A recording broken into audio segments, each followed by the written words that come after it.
بسم الله الرحمن الرحيم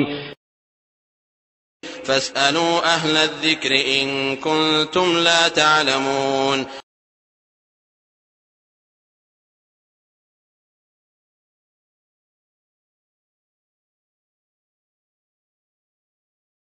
আলহামদুলিল্লাহ ওয়াসসালাতু ওয়াসসালামু আলা রাসূলিল্লাহ আম্মা বা'দ।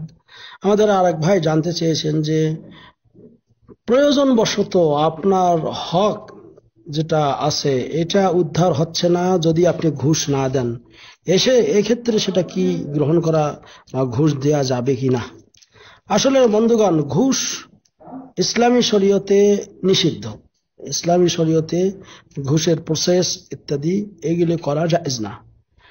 আল্লাহর নবী সাল্লাল্লাহু আলাইহি ওয়াসাল্লাম তিনি বলেছেন আর রাশি ওয়াল মুরতাশি কালাহুমা ফি আর রাশি ওয়াল মুরতাশি,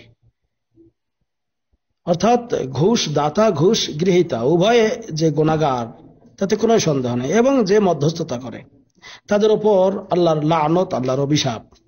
তো এখন আমি জেনে শুনে কি চাবো যে আমার উপর আল্লাহর অভিশাপ হোক? চাবো না। কিন্তু এমন পরিস্থিতি হয়ে গেছে, মনে করেন আপনার গ্যাস না হলে আপনার রান্না বান্না চলবে না, খাওয়া দাওয়া চলবে না, ইলেকট্রিসিটি না হলে আপনার সেই বাড়ির আলো থাকবে না, অনেক সমস্যা। এখন পরিস্থিতি যদি এমন হয়, সরকারের এইগুলি ফ্রি ভাবে এবং কিছু কর্মকর্তার মাধ্যমে ফ্রি সাপ্লাই দেওয়াই উচিত, এটাই নিয়ম। কিন্তু কিছু অসাধু মানুষ এইগুলিকে কেন্দ্র করে নিজেদের পকেট ভারী করছে এবং এইরকম ঘুষ নিচ্ছে।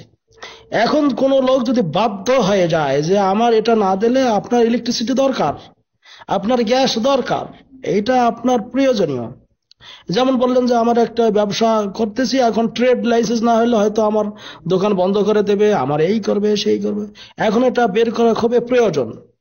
তো এরকম যদি জরুরত কিছু হয়ে যায় এবং এগুলো আপনার অধিকারগুলো তারা যদি না দেয় কোনো ওই অসৎ লোকের কারণে, তাহলে সেক্ষেত্রে আপনি যে অতটুকু পরিমাণ যেটা দিলে আপনার এই কাজটা সিদ্ধি হয় এটা দেবেন, এবং যে গ্রহণ করবে ঘুষ সেই গুনাহগার হবে, যে দেবেন তাতে সে ইনশাআল্লাহ গুনাহগার হবে না। এটা উলামায়ে কেরামের ফতোয়া। হাযা ওয়াল্লাহু আ'লাম বিসওয়াব ওয়া সাল্লাল্লাহু আলা নবিয়িনা মুহাম্মদ। কিন্তু হ্যাঁ, এটাকে কেন্দ্র করে অনেকে আবার এটা মনে করেন না যে না সবগুলো আমার জরুরত, সবগুলো অনেক জিনিস আছে আপনার না হলেও চলে, তা সেই ক্ষেত্রে আপনি ঘুষ দেবেন নেবেন এটা করা প্রয়োজন নেই। কথা বোঝা গেছে? আশা করি বোঝা গেছে ইনশাআল্লাহ। ওয়া সাল্লাল্লাহু আলা নবিয়িনা মুহাম্মদ। আসসালামু আলাইকুম ওয়া রাহমাতুল্লাহ।